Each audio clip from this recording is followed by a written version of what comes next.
Hi everyone, welcome to another Q&A about business, innovation, and managing life. And I see we have a number of questions saved up here. One from Lola.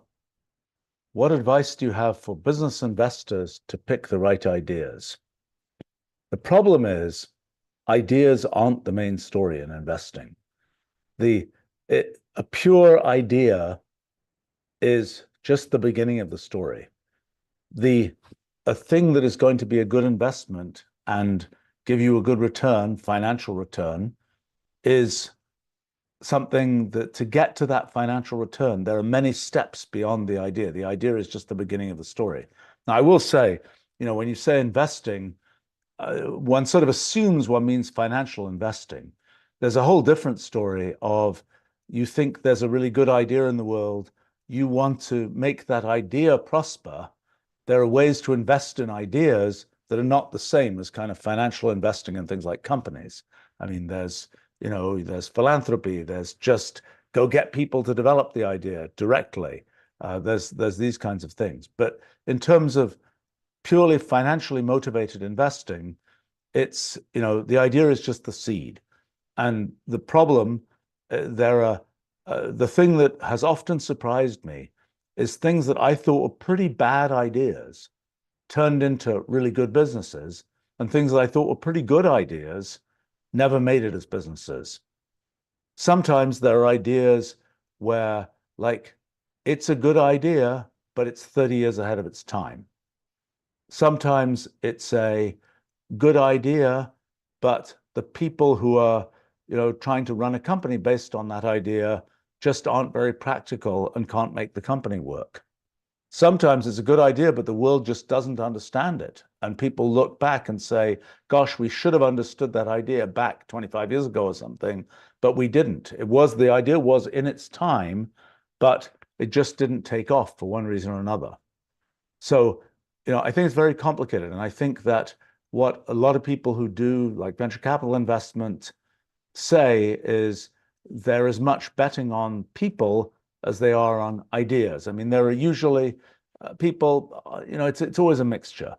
I will say another thing about investing is that there's an awful lot of kind of herd following investing, which is, when there's a new category of thing, when people say, I've got this great idea about AI, and they said that, let's say 3 years ago, it's like, yeah, most people are like, oh, no, AI isn't a thing. AI died a long time ago. AI isn't going to be a thing.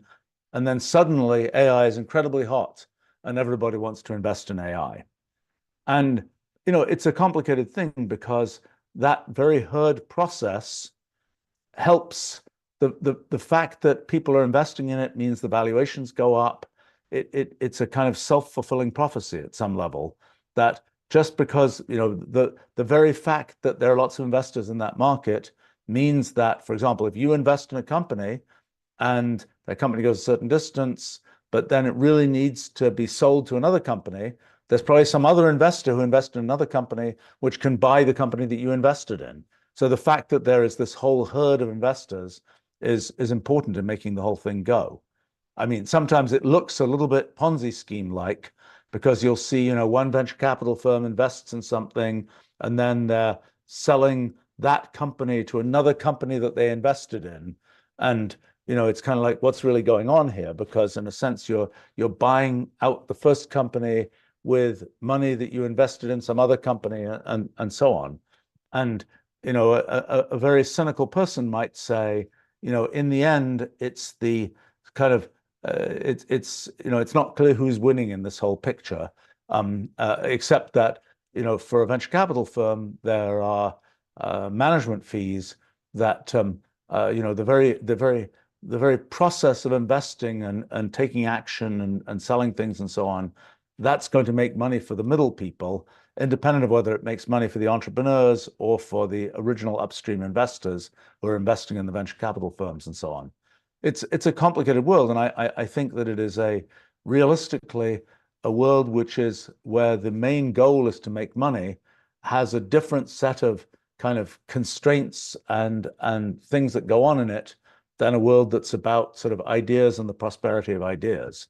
And one is very lucky in some sense, if one's interested in ideas, one's very lucky when the financial sort of world aligns with the world of prosperity of ideas, but they're really separate, independent kinds of things. And there are situations, I mean, a very common situation is a company is developed, it's built up some idea, and the idea is really cool and really interesting, but the thing that really makes money is something extremely mundane.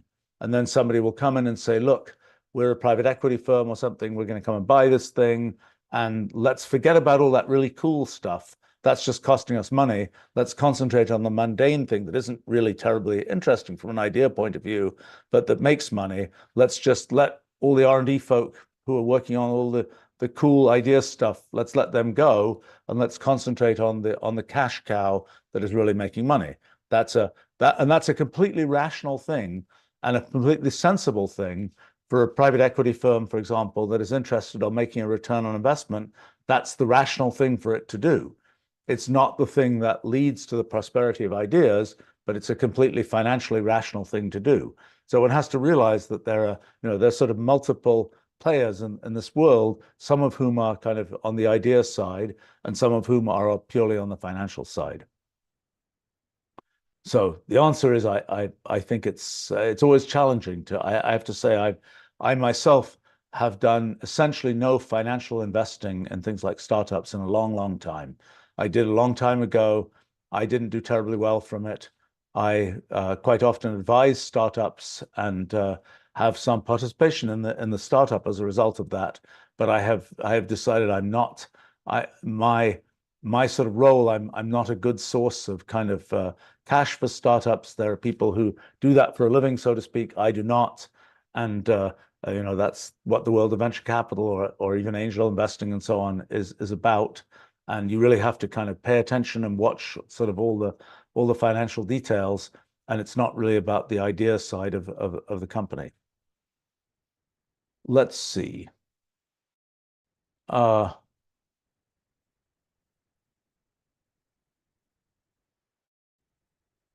is commenting, what about repetitive herds like AI and especially VR?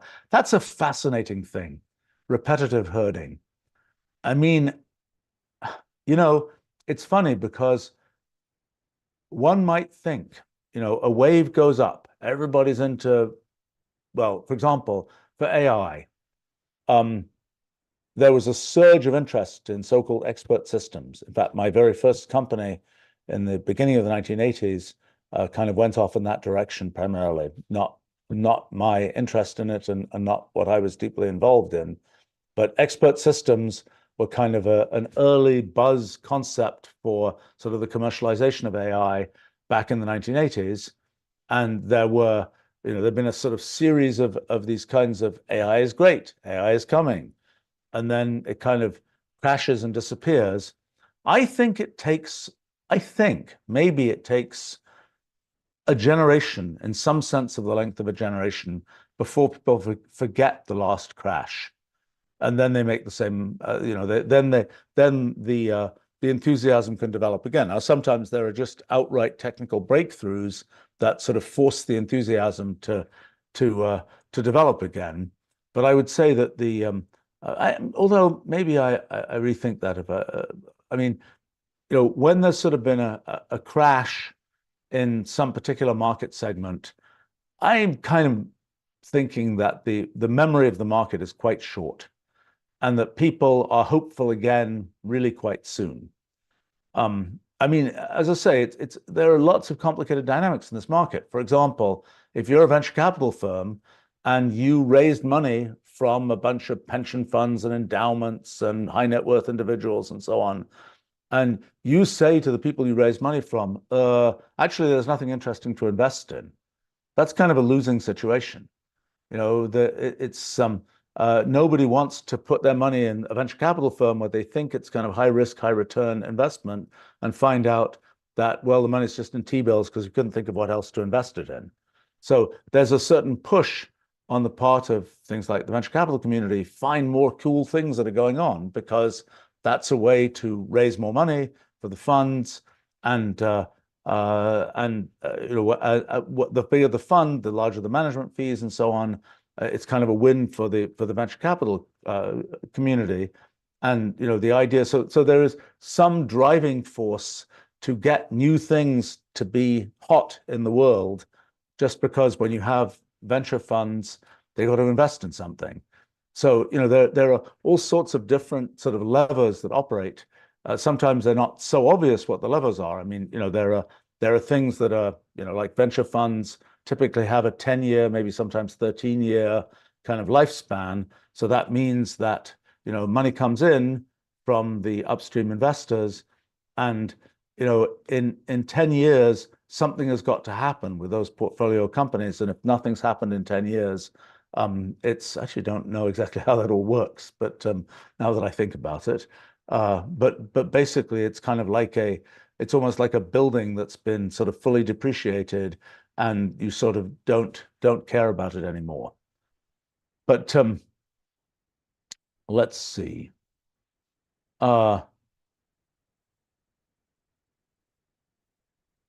Prowbow comment, species don't care to move science forward. No, I mean, it's not their business.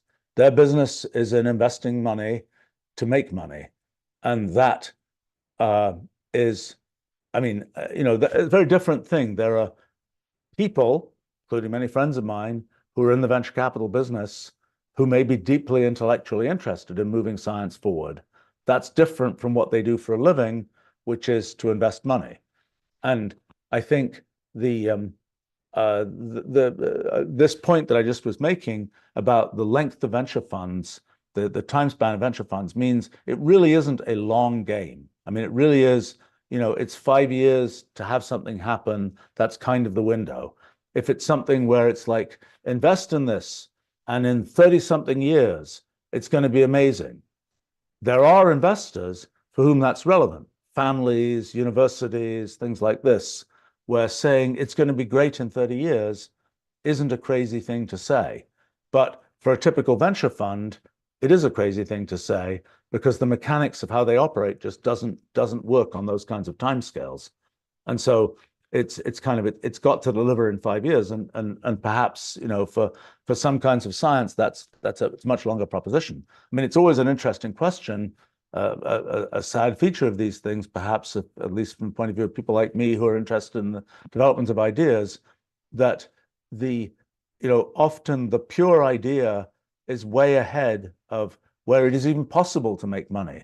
I mean, it's my sort of favorite example of this is, imagine old Isaac Newton in 1687 when he's publishing his Principia Mathematica and introducing calculus. And it's like, well, he might think, over the course of the next few hundred years, there's going to be trillions of dollars of value generated with calculus. What do I do now to realize any of that value? And it's tough to see how that works. And, it is, people will often say that the original company or folks who invent stuff aren't the ones who really get the most benefit out of it. I certainly see that with our own company. We've invented a lot of things over the years, and we've gotten good benefit from them, I would say. But people have come in and taken sort of an idea we had 25 years ago and have kind of really pumped it up, so to speak, and it's actually usually worse than our implementation of the idea. And then they make a much bigger thing out of it. And this is a not untypical thing to happen, that the pure idea, the original introducers of the idea are often not the ones who get the final benefit out of it. Let's see. Okay, many interesting questions here, but one from Roke. How could a knowledge-based economy be structured, and is it possible for AI and cryptocurrencies to assign value to goal-oriented AI systems that enhance human survival and curiosity? It's an interesting question. I mean, in sort of the standard economic systems, standard markets provide sort of reward for certain kinds of things. And a question would be, can you set up the reward system in the world to achieve some objective like the furthering of knowledge? that's not really the way the reward system is set up in the world today.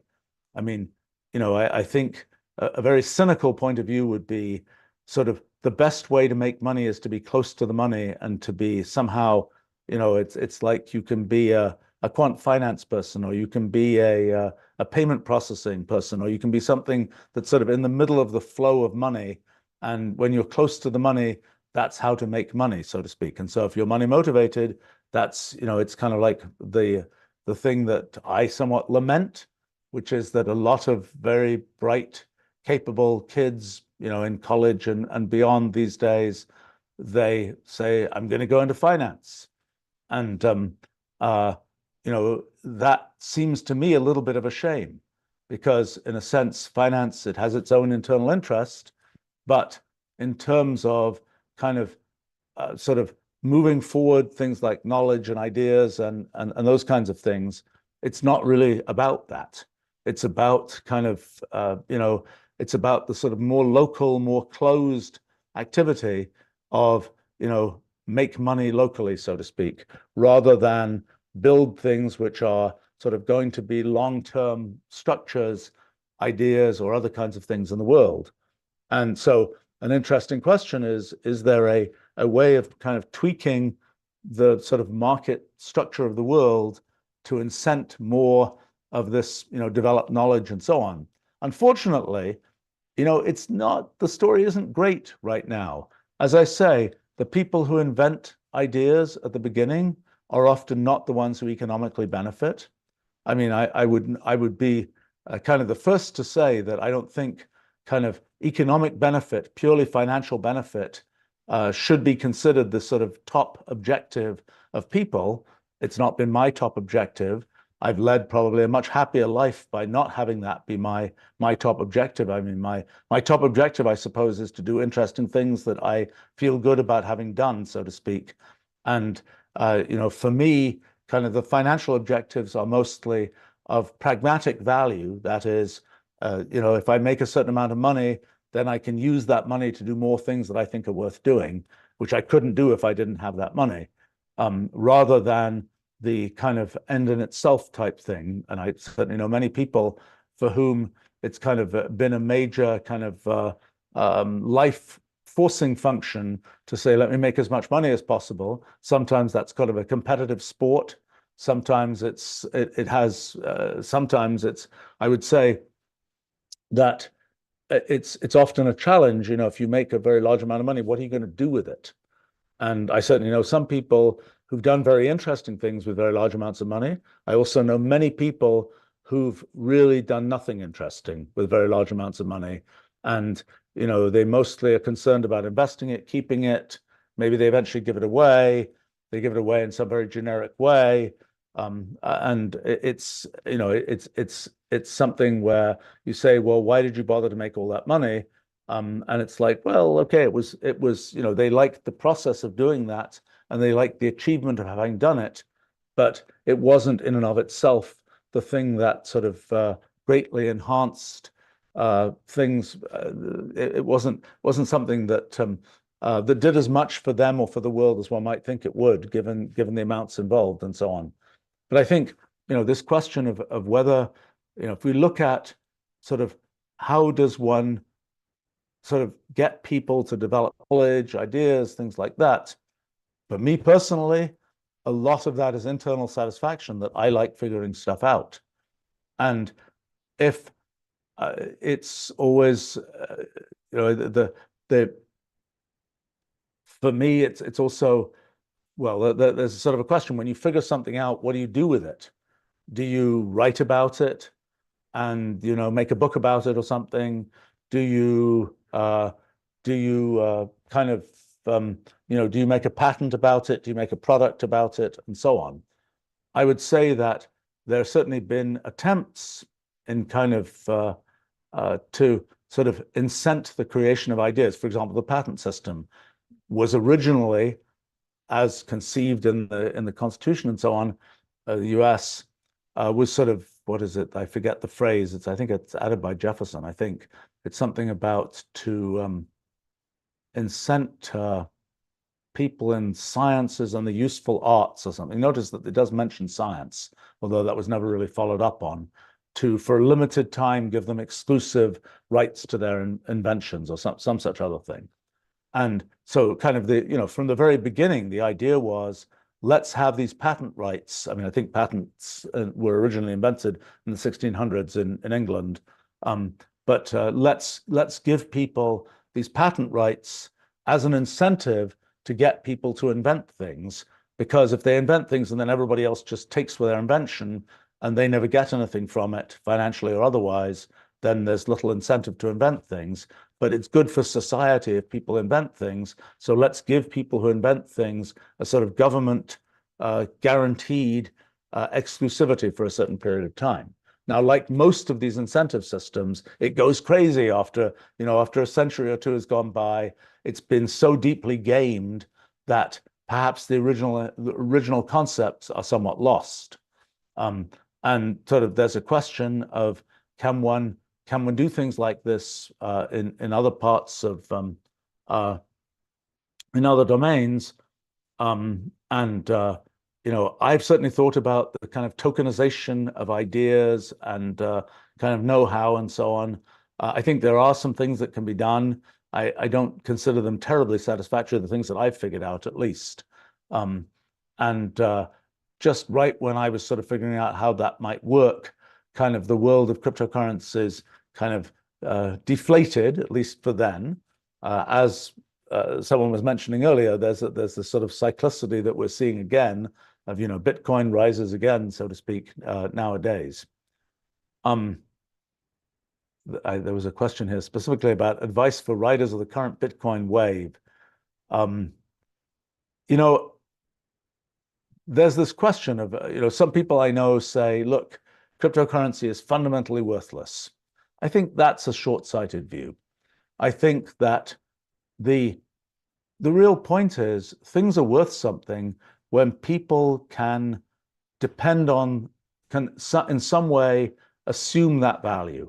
So, for example, if there are very few transactions about something, you don't know how much it's worth. Like for example, if you have a private company, as I do, how much is it worth? I have no idea, because nobody, I'm not about to sell it. So there's no market price for it. There are zero transactions. When you have a thing which has, many transactions associated with it, and you're building up this whole network of somebody assumed it was worth this, and then somebody assumed that the thing that they assumed that they got for it was worth that, and so on. You build up this kind of giant network of dependencies around the value of something, then that value becomes something real. That value becomes something that's useful in the world, because people can say, I'm going to talk about things in those terms. I'm going to say, I'm going to sell such and such a thing for X number of Bitcoin, and people kind of know what that means because there's so many other things that are being sold in Bitcoin that it's a meaningful kind of store of value. And so I think that the thing that sort of makes economic entities have a sort of a solid value, I think, is the kind of complexity of the network of transactions around them. I kind of think it's a little bit like in physics, and thinking about, a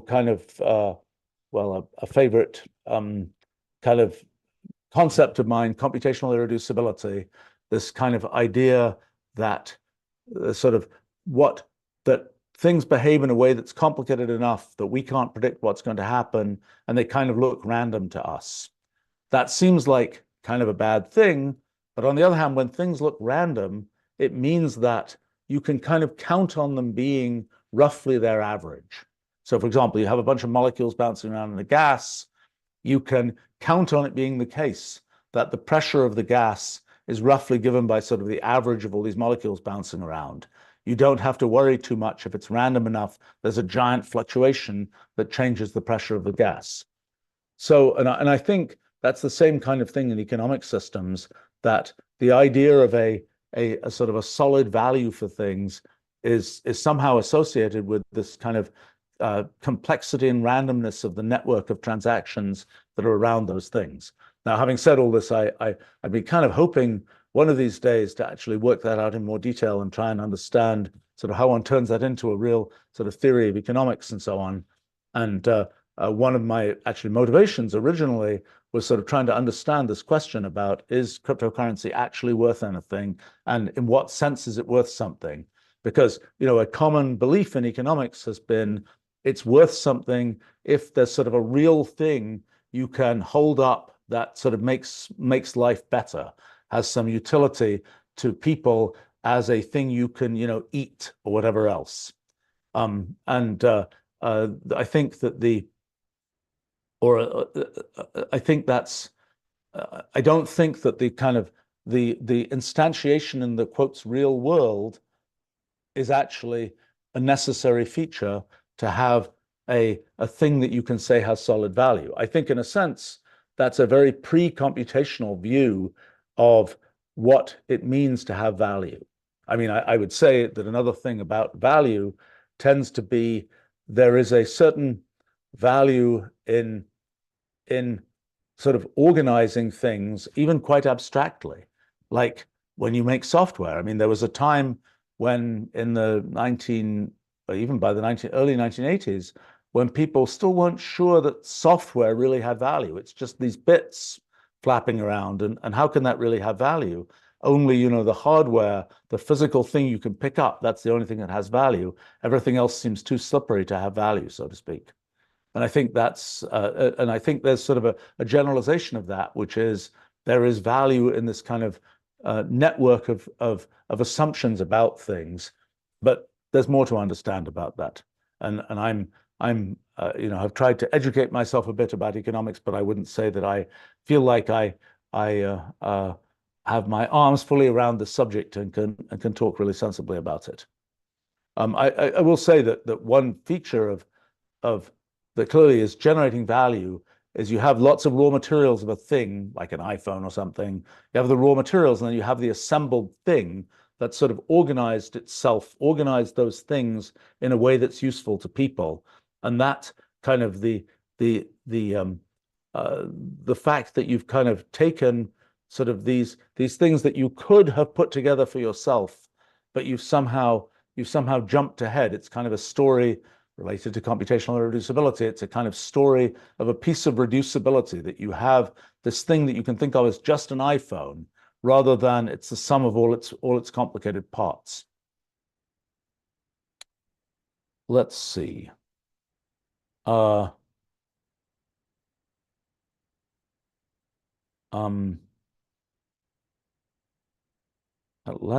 asks,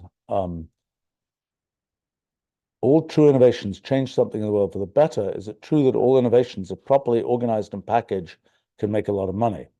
What are the intersections of innovations and businesses? No, I mean, there are lots of innovations that did not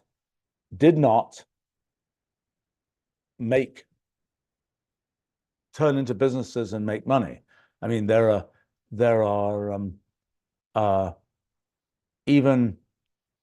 they certainly didn't turn into businesses for the people who did the innovation. They often turned into businesses for people who came later and were able to kind of turn something into a business. I mean, it's always interesting with the web, for example. The core there are different places where money got made on the web. Even in different countries, different things happened.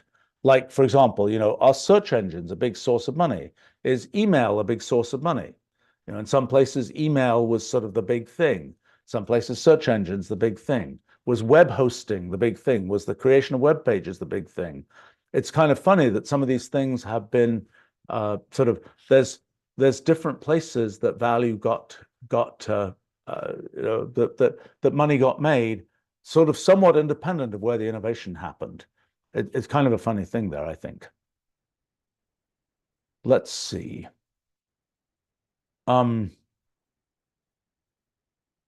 Cosmic asks, what responsibilities appear when one generates a successful tech company? Well, I mean, I think there are responsibilities both inside and outside the company. There are responsibilities one has to employees at a company. There are responsibilities one has to customers. Not everybody seems to take those responsibilities as seriously as some of us do. And then maybe there are responsibilities to the world at large. One can say, there are things one might do that just will be bad for the world. Whether it's some terrible privacy breaking thing, or whether it's things that sort of lead people in a direction that will be bad for them type thing. There are certainly things like that. I mean, my attitude tends to be occasionally we have these issues of should we do this or should we do that? Sometimes there are things, I'll give you an example of that. With Wolfram Alpha, it's been out and about for 15 years now. And although it wasn't what we originally intended it for, it's been used to do an awful lot of homework in the world. And one of the questions is when you have Wolfram Alpha generate sort of step-by-step solution, it's a good way to help understand how to solve that problem. It's also a thing you could hand in as your homework. This is the thing. And well, I ran it on Wolfram Alpha.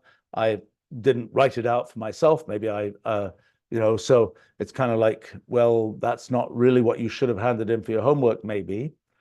But one of the questions that came up was, if Wolfram Alpha generates a certain set of step-by-step solutions, you kind of know when, if you really wanted to know, was this a Wolfram Alpha solution, you just run the thing in Wolfram Alpha and you see, was this the solution that was generated? But we certainly knew it was possible to randomize the solutions. And in fact, when LLMs take our output and process it, they will often randomize it. Sometimes they'll get it completely wrong as well, but that's a different issue. I mean, even once given them the correct step-by-step solution, they'll mess it up. That's a different issue. But a sort of a question is, do you produce randomized step-by-step solutions, knowing that makes it really difficult to tell whether a solution was made with Wolfram Alpha or not? We decided that there isn't, other than the kind of sort of, cheat on your homework type thing, there wasn't really a good reason to have sort of randomized solutions. If we thought it was of some educational value to do that, we would have done it. We couldn't really see that, so we didn't do it. And it's, occasionally you have these kind of, I would say, almost ethical decisions that you have to make. Another one, big one, I suppose, for many people is, for us, it's the way our business is structured. We're not really interested in sort of spying on what our users do. We'd like to know in aggregate, is our product working properly?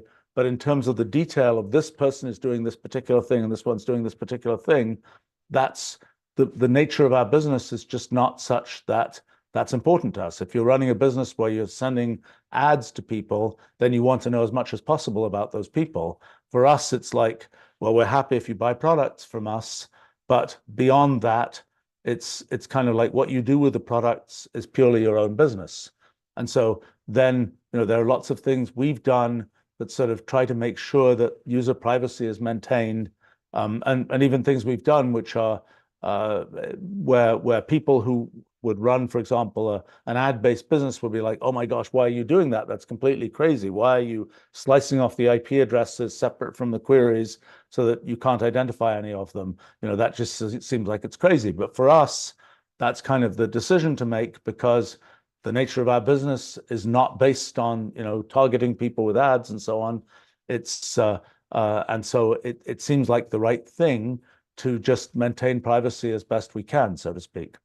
So I mean, there are lots of those kind of decisions that come up. I would say, as we're building a kind of AI tutoring system, and difficult project. I mean, many people say, "Oh, I've got an LLM, I can make an AI tutor.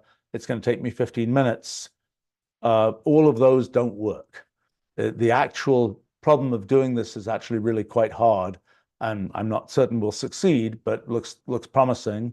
But it's an awful lot of kind of algorithmic work and software engineering and ideas and thought and so on. but there are all kinds of issues that I don't think we fully addressed there about AI tutors and personalized AI tutors interacting with kids. What kind of conversation can they have? You know, how racy can the conversation get? How much can the conversation kind of go off track? All those kinds of things. And then how much do you report about what the kid did with the AI tutor in the kind of summary report that you give to teachers or parents or whatever else? So there are lots of, we haven't, I mean, we've started trying to address these issues, but we haven't really fully addressed those issues. But I'm quite certain there will be all kinds of kind of let's try to do the right thing type things that will come up. And I think that's from my point of view, that's the, you know, the try to do the right thing and try to do things which, well, from my point of view, it's do things where you feel good about what you did, and don't do things where you feel like you kind of cheated the world with what you did. I mean, I think it's there are, yeah, there are lots of kind of I mean, this whole question about what do companies sort of owe the world and so on versus what do companies owe, for example, their shareholders, is a complicated question. And you know, a company, in many ways, I mean, my company happens to be a very simple private company without investors and things, but most companies have all kinds of outside investors to whom they owe a responsibility to make them money, so to speak. And in a sense, that's their primary responsibility, not a responsibility to the world to do the right thing, so to speak. I mean, there are some efforts to make companies like B Corps and so on that have sort of an extra mandate where, you know, you sign up, you get stock in this company, but you know that the company has another sort of objective more than just making you money, so to speak. But this whole question about kind of how do you balance kind of what the sort of do good things for the world versus the actual immediate goal of companies, which are organized to be things that people invest in, so to speak. How does that work? And it's you know, you often I think that's something one sees all kinds of strange dynamics going on with that. Let's see. Oh gosh, so many questions here. Tess is commenting. So you say we need an AI tutor. Yeah, well, in fact, when you build an AI tutor, it has lots of things that kind of watch what's happening.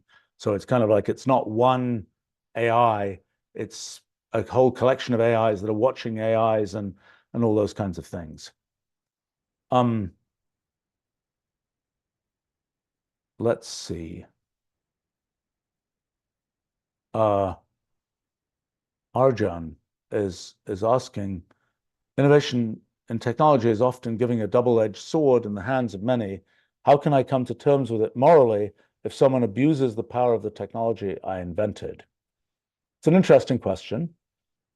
My attitude towards that, for myself at least, is, you know, I've tried to build tools which have been used for many, many different purposes in the world.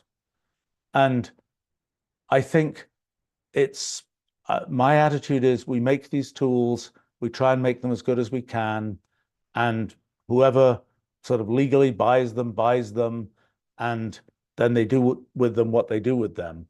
And I don't, you know, it's impossible to say, for example, you might take the point of view, oh gosh, I think this, you know, company is a terrible company, I won't sell them our tools. I think that's an unwinnable story. I mean, you know, if you are a US company, for example, there are countries you can't sell to, there are entities you can't sell to as a matter of just US law, and you follow those things. But beyond that, I don't think you want to pick and choose. You know, I think one of the things that's often a question is, you know, you have a company and there are all kinds of issues in the world and, you know, political questions and this and that and the other. and how should the company relate to those things? My point of view has been that companies shouldn't get involved in those kinds of things, that the individual people in the company can have all kinds of political views. They can be activists in this direction, that direction, but that's not the role of a company. It might be the role of a lobbying organization or something, but the role of a company that like makes software or something like this is just to make software. It's not to take, a political position or something like that. And I think it sort of surprises me sometimes that companies end up, and it usually doesn't end very well, that companies end up taking these positions. I mean, sometimes it's because they think their customers will appreciate that they're doing that. I don't know to what extent that's sort of raw marketing versus a kind of conscience-driven thing. I kind of think it's often more the first than the second. But I've tended to feel like it's that the right way to think about things is, you separate these things. Companies do what companies do, and they sell things and so on. And people take positions, or other kinds of organizations that aren't companies take positions that are more sort of socio-political type positions. At least that's my point of view. Let's see. Nofa asks, how would you foster repeated innovation in a company, especially for a company with an established product or service? Yeah, it's a challenging issue, and we've certainly seen that in the history of our company. Over the last 37 years, we've been lucky enough to have, a core product that's been very successful. And there's really the question of how do you do more? Because there's a lot of pressure saying, look, we're making a bunch of money, we're doing well from this core product. Why aren't we just doubling down on that? Why are we trying this highly risky, innovative, weird thing over here that's just going to spend money for several years? And even if it made money, it'll be small compared to the money we're making from our mainstream product. My own solution to that has been you have a special projects team, and the CEO kind of has to kind of push it. And I've done that a bunch of times, that we just start. I mean, I've done that actually in recent times with LLMs. I did that in the past with Wolfram Alpha and other kinds of things. It's just a different group that is a special projects group. And it has to be, I think, in the cases I've seen, it's usually, CEO driven. And it's kind of, to many people, it's, oh, that's the CEO's crazy project. And often it's actually a good thing to not expose the rest of the company too much to the CEO's crazy project, because all that happens is people are like complaining about why are we wasting resources on this, or they feel like there's kind of, people are being treated differently and so on. It's a good idea to sort of separate that off. It's its own separate thing. And then once it's matured to the point where you have a product to sell and so on, then you sort of reintroduce it to the rest of the company. I did that with Wolfram Alpha, for example, because I knew it was an undemoable product until it was very close to the end. And so I think in the late stages of that product development, I was kind of, well, you could almost say I was kind of hiding a couple of hundred employees who were working on that project. And, in the end, it was sort of, there was one session where we kind of demoed what Wolfram Alpha had become to the rest of the management team, so to speak. And everybody was like, this is really cool. We can do interesting things with it. Had I demoed it a year earlier, when it really didn't do much, people would have been saying, this is a stupid project. Why are we spending all this effort on this project? We should be taking these resources and directing them to our mainstream products.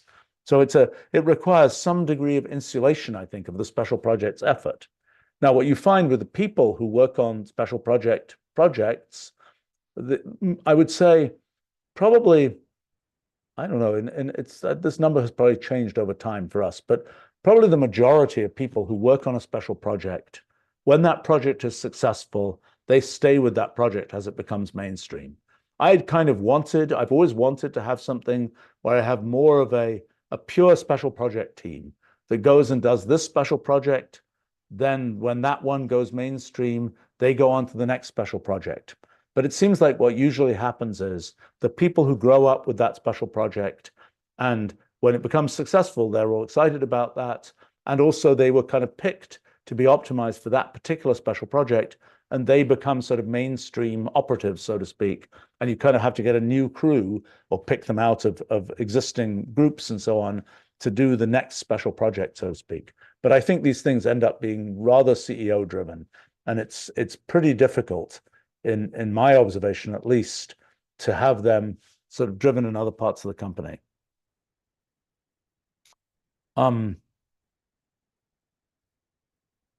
Let's see. It's a question from Weasel here. What are the best and worst things about owning a company, as far as I'm concerned? Well, gosh, I mean, if you're a sort of active CEO type person, you don't get to take vacations. I mean, I don't.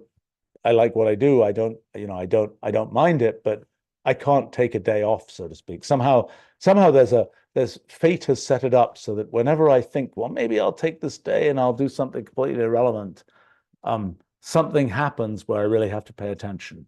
So I kind of that happened enough times in 30 years ago or something. I just gave up. It's just like I could never switch off, so to speak. I'm always, I always have to pay some attention, and because in the end, many things in a company of our size, for example, it's like on a day-to-day basis, there's very little that happens where I really have to pay attention. But but things can happen where you have to pay attention, and where something so bizarre happens. See, the typical thing is there are things that happen repeatedly. You build systems for those, people know what to do, et cetera, et cetera, et cetera.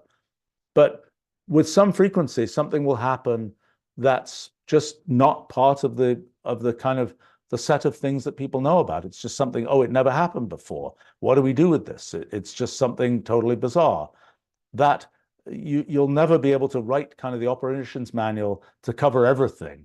And so what tends to happen in sort of management structure and so on is that the exceptions are the things that propagate up. And it is good to let them propagate up, because often there'll be some weird thing that happens.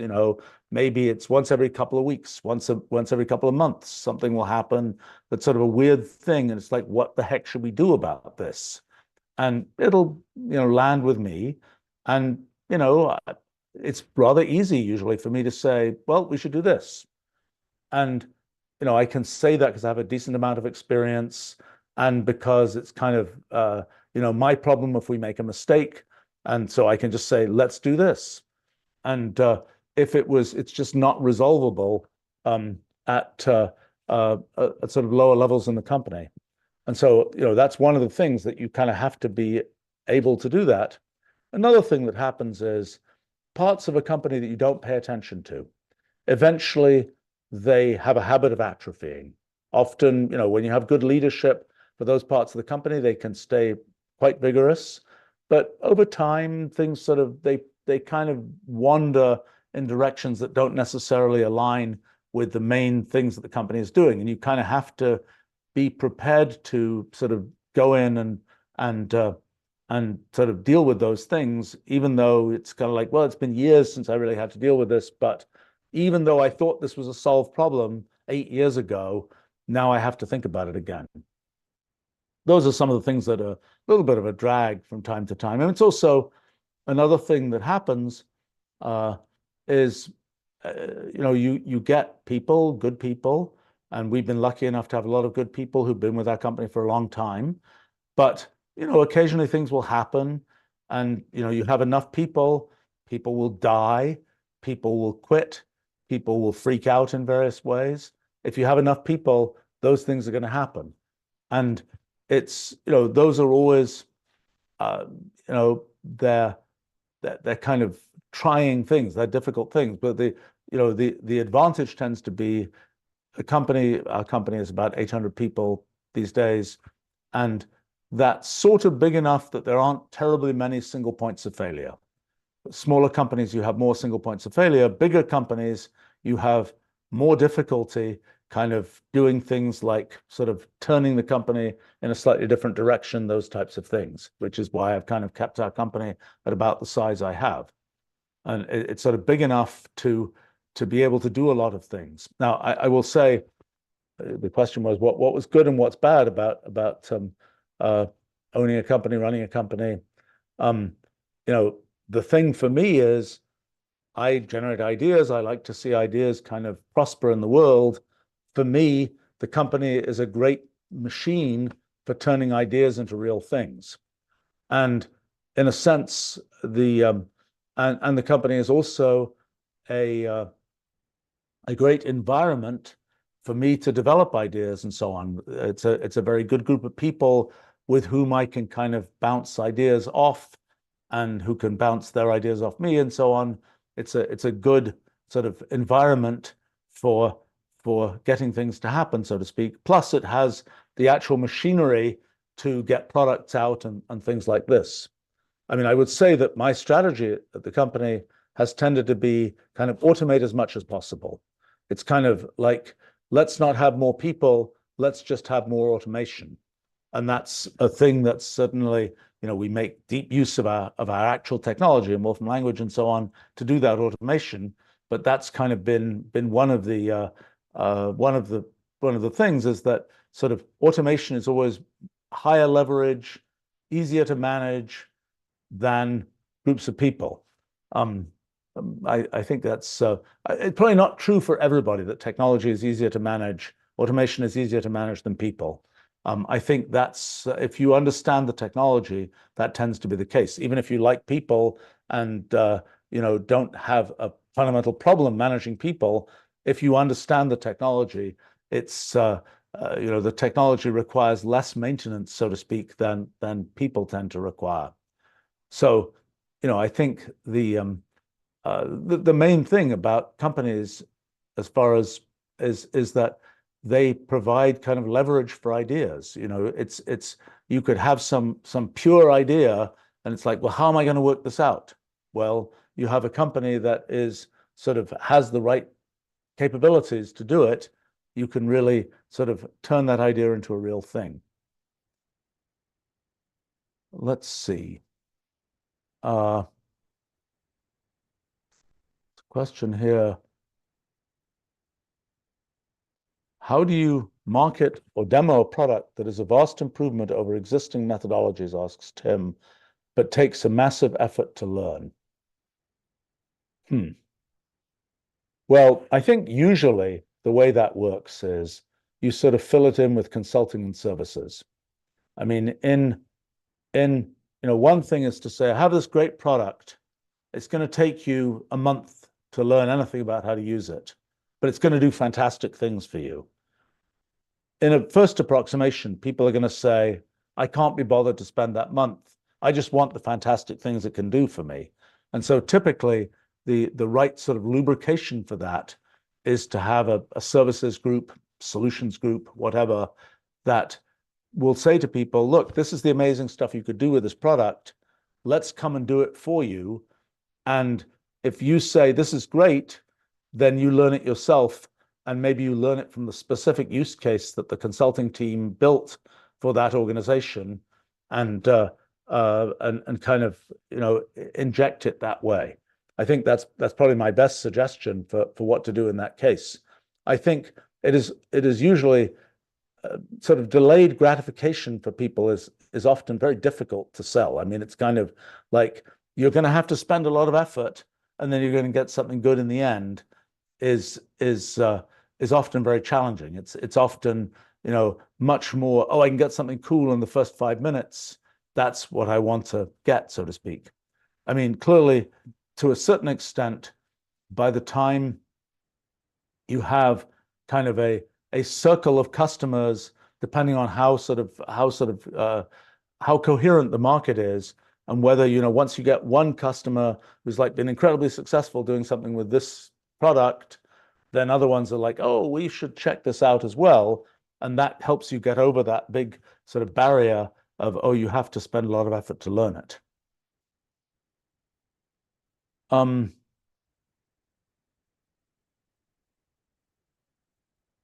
Let's see. Paula asks, what do you do in a situation where you have a new idea, but the technology isn't there yet? Mostly, honestly, I wait. I mean, I think that it's a complicated trade-off because there's a certain amount of technology you might just say, I'm going to build it myself. And sometimes it's like, if I really, really want the end result and the building of that technology is not kind of beyond the resources one has, maybe one builds it oneself. But sometimes it's just like there are just immense resources needed to build that technology. And this is just not a project to do right now. Put it in my, I keep pretty organized files of potential projects to do, put it in my projects to do list and wait 10 years. Because, one of the things that can be difficult, and certainly we've been in this situation many times, is if you're kind of riding ahead of the wave, you'll kind of like, we're going to implement this thing. We're going to implement it using whatever raw material we have at this time. And then the wave comes through and there's a lot more in that area. And you realize the infrastructure you used to implement this thing is kind of old and not really right.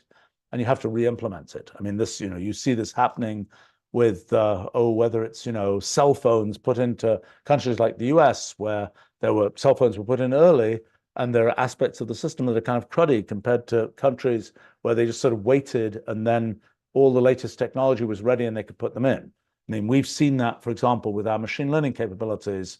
We're now on probably our fourth kind of different underlying kind of make it run efficiently on GPUs type infrastructure. We got in very early to that business, and that meant we were sort of forced to use the infrastructure that existed at the time. But there are more generations of infrastructure that come in having nothing to do with us, but which we can leverage, but we have to go back and kind of re-implement things to make use of that. And, this is a trade-off, because if the thing you're doing is something where it's like the market is now, do it now, or, everybody else will come or the market will stop existing or whatever else. In that case, you kind of have to build the technology stack to get there. But sometimes it's like, this is a thing that will fit in with other things we have and so on. And we should just wait until the ambient technology is ready and then build it. I mean, certainly for projects I do in science and so on, I quite often will sort of put them aside until kind of certain ambient technology or ambient ideas have reached the point where I think that project can really be done. Good example of that, I've been interested for a long time in this thing I call symbolic discourse language, kind of a computational way of expressing everyday conversation and so on. And that's an idea, kind of probably Aristotle sort of did a little bit of this. People did some more on it in the 1600s. It's kind of a thing I've been thinking about for, I don't know, 30, 40 years now. And sort of done little bits on it. But LLMs gave a big kick of, yes, they're a technology that makes a whole bunch of things that work quite hard much easier.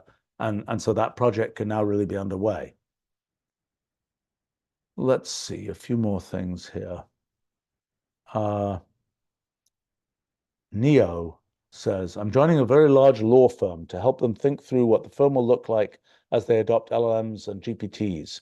If you got charged with this task, how would you approach it? Well, I mean, there are lots of different things that law firms do. I mean, I think that kind of, whether it's we've got this giant, case that we have, and it's got, 1 million pages of documents that have been produced. Can we find the place where this particular sentiment was expressed, so to speak? Surely that's a story of vector databases and so on, and surely that's a fairly direct kind of thing. I mean, we have technology for doing, and actually we're building a bunch of new technology for doing things like that, of kind of semantic search in large documents and so on. That's a clear thing one would want to do. I would say that the sort of frontier I would consider to be kind of computational contracts. That is, when you're setting something up which is, for example, going to be used by an AI, and the question is, can it do it? Can it not do it? What's its contract about doing it? How much money gets paid this way or that way? These are things where one of the things I've been interested for a long time is kind of taking what would be written in English or in legalese, for that matter, in a contract, and turning it into something that can be represented computationally, that has a lot of advantages. It means that, well, it can be executed in, you can sort of follow the contract in milliseconds rather than a person having to read it and figure out, oh, are we doing the right thing? Are we sort of sending the money to the right place? Are we doing the right, sending the right notices and so on? It all becomes a program that rather than a matter for humans to do. The other thing is, once you have a contract in computational form, you get to kind of simulate it. What will happen if, and you get to run, a million simulation cases. I've often claimed that if mortgage contracts had been in computational form, the mortgage crisis wouldn't have happened. Other kinds of contracts in the financial services industry, like options contracts, for example, those are very computational kinds of things. It's a call option with this characteristic. It's a Bermuda option. It's got these features. They're all sort of computationally encoded. And that means you can do things like take a big bucket of options and you can say, make estimates of how much they're worth and things like this. If you have a mortgage that's written on 3 pages of three pages of legalese, and you don't really know what it means and what the conditions are and so on, then it's very hard to know. If you've got a big bucket of these things, it's very hard to do things like estimate their value, things like that. If they're in computational form, then that becomes a much more feasible thing to do.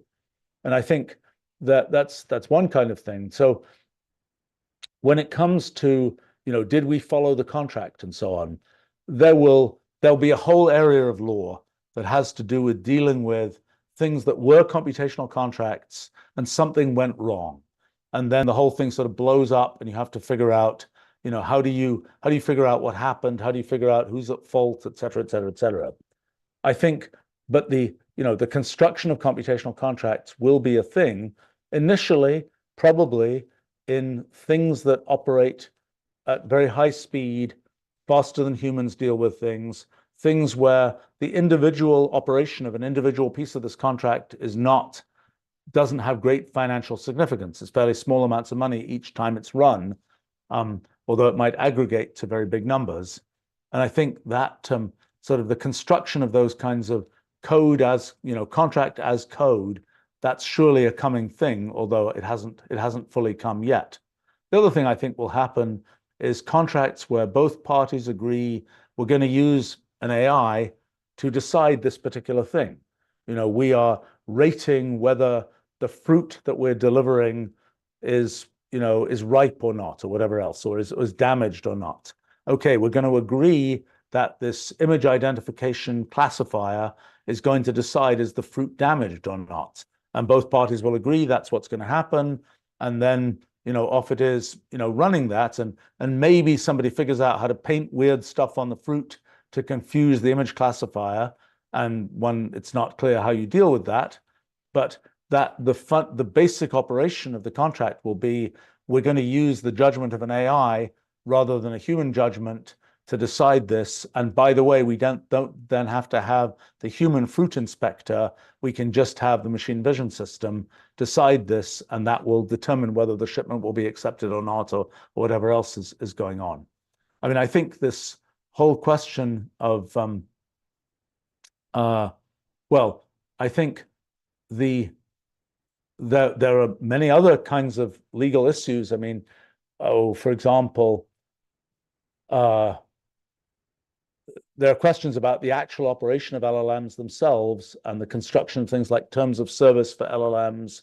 And, can you tell your LLM to do terrible things? Will it actually do it? What kinds of constraints would you put on the LLM? What kinds of commitments would you make to customers about what constraints you put on the LLM?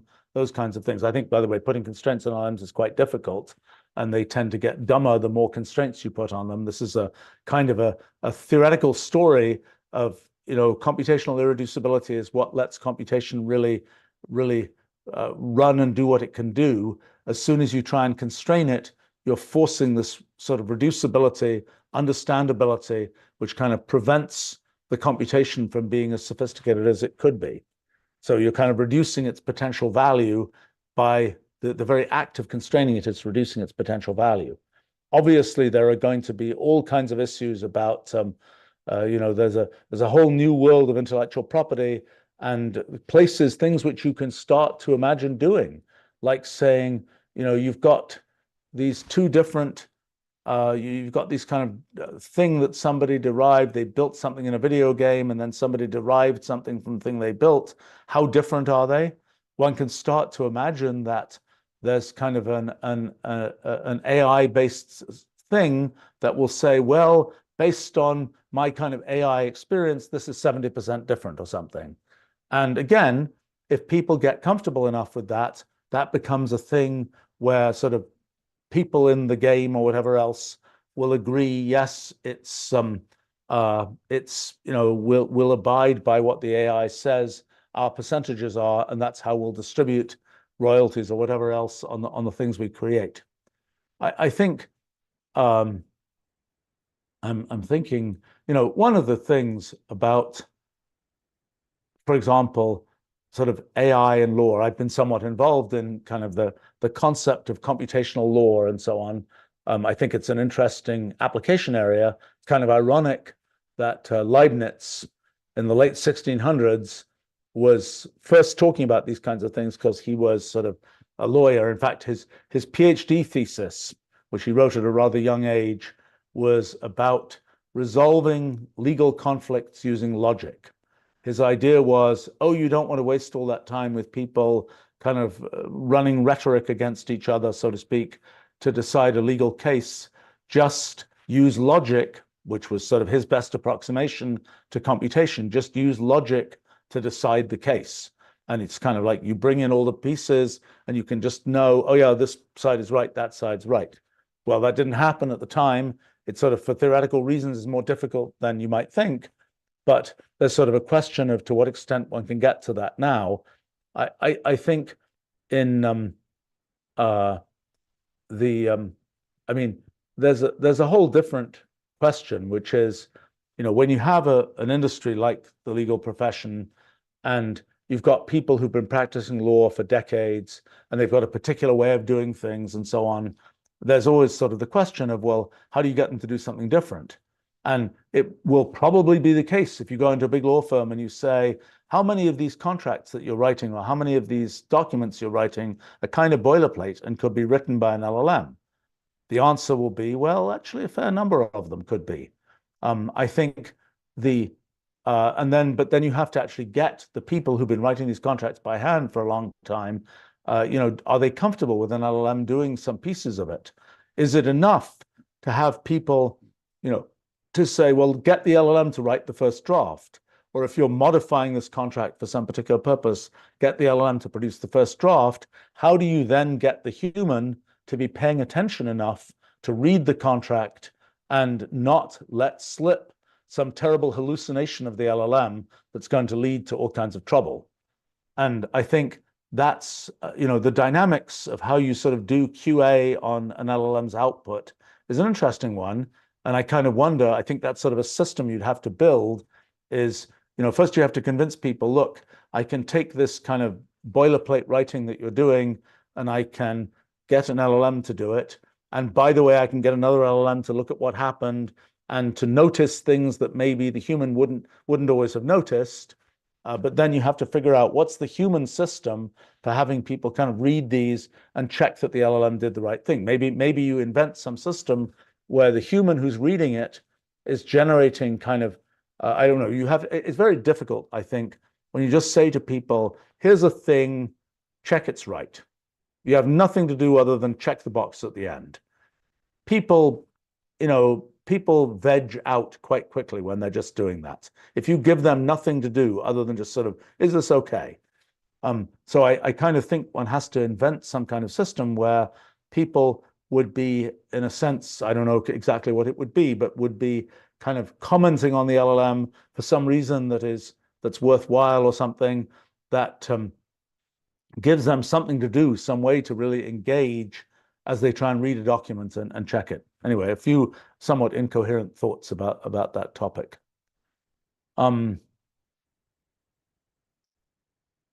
let's see. A few more things I could perhaps tackle here. M. Rudo asks, have you thought in the past about buying a company instead of developing your own? I mean, for me, that's largely uninteresting because my main interest is in the process of developing an idea and turning it into something. If if my main goal was a financial goal, it might very well be the case that we would say, oh, we've got this distribution channel, we know how to reach these kinds of customers, let's just buy more stuff that we can make as product to put through the channel that we already have. My particular motivation for doing the things I do doesn't really align with that. So it hasn't been a thing that I've been particularly interested in. We have bought a few small companies, mainly because they're doing things which are sort of immediately integratable with the technology that we have, and the people involved in those companies kind of wanted to be part of our company, and it's kind of it's that type of thing.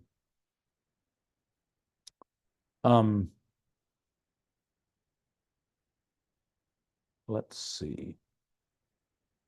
Any other things here?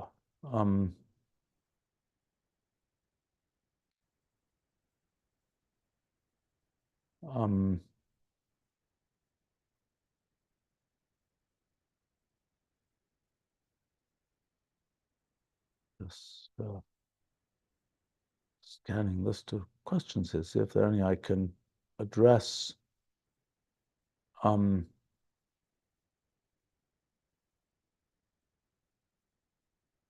Quickly. Well, there's one I could say a few things about, and then we should probably wrap up. Obbs asks, how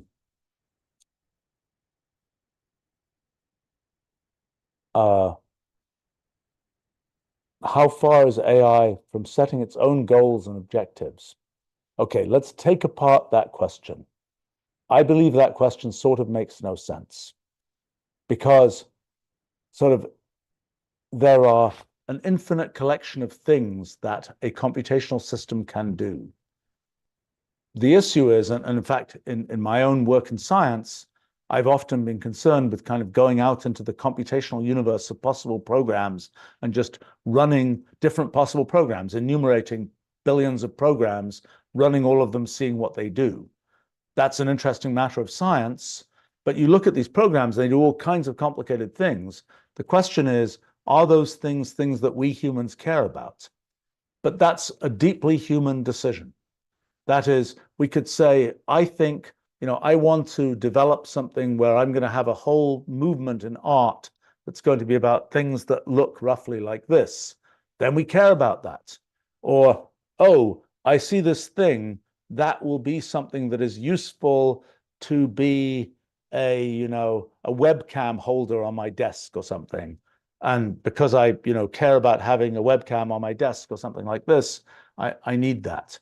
And or a zillion other things. Because I know I need this thing will be useful to me. But the issue is there's sort of an infinite number of possible programs one could look at.